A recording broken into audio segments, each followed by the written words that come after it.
কালকে ছিল আন্তর্জাতীয় পুরুষ দিবস। আপনারা দেখেছেন আন্তর্জাতীয় নারী দিবসের দিন প্রত্যেক অফিসে অফিসে মেয়েদের টেবিলে ফুল, চকলেট, তারপর তাদের জন্য আরও কত না অনুষ্ঠান আয়োজন করা হয়। সেটা কি আন্তর্জাতীয় পুরুষ দিবসের দিন কোনো অফিসে করা হয়? হয় না। আমার স্বরচিত কবিতা আসুন বলি আপনাদের আসলে কি পুরুষার্থ। যুগ যুগান্তর ধরে দায়িত্বই যেই জন্মের অর্থ, আসুন বলি আপনাদের আসলে কি পুরুষার্থ।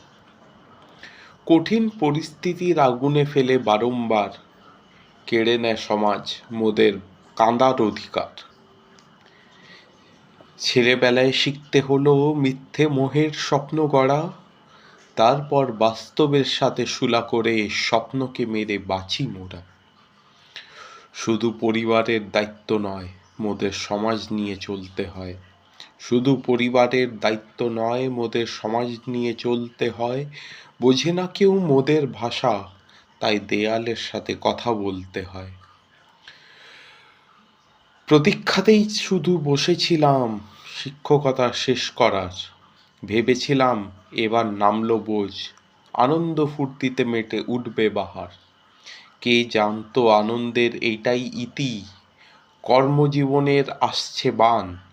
জীবনে উঠতে চলেছে চিন্তা ও দায়িত্বের তুফান।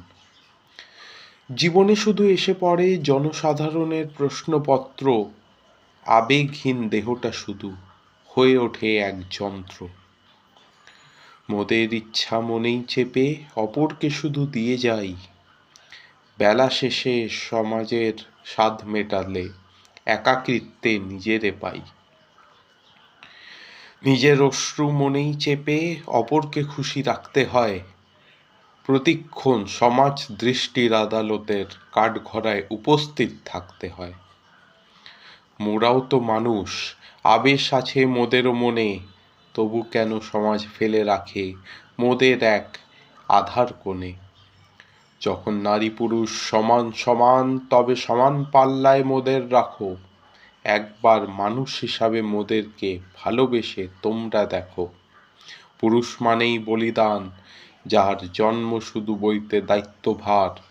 অপর কল্যাণ কর্ম যাহার, কষ্ট জানাবার নেই অধিকার। সমাজ ধুলো সরিয়ে দৃষ্টি থেকে নাবিয়ে রেখে নিজেদের স্বার্থ, চেয়ে দেখো পাথররূপী জীবন